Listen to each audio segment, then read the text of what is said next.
د میدان وردګ ولایت د عامه روغتیا په ریاست کې د هیموډیالیز یا پښتورګو د ناروغیو د درملنې څانګه پرانیستل شوه.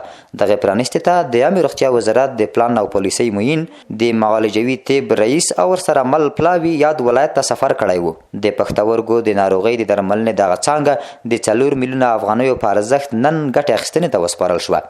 او د ډاکټر صاحبانو والي صاحب څخه مننه کوو چې دغه هیموډیالیز څانګه او د رئیس صاحب هانو هڅه باندې تقریبا په د 14 ولایتو کې نور جوړ شوی دی. د 14 ولایت دی. کوشش به دا کوو باید چې ملت ډاکټر صاحبان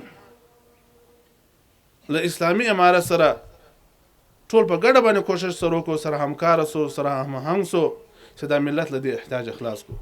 د دغه ولایت د عامه روغتیا مسؤلین د هیموډیالیز څانګې پرانیسته ډیره اړینه بولي، خو له کابل د راغلیو عامه روغتیا وزارت مسؤلینو ته په میدان وردګ ولایت کې د روغتیايي مرکزونو د کموالي ستونزې هم ور په ګوته کوي.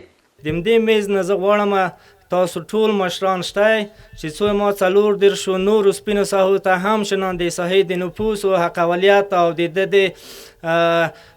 کیلومتر او لريوالي ژمني حالت په لیدو موږ سره همکاري وکړي، هغې ته یا ارتقا او یا هم ایجادونه راکړي.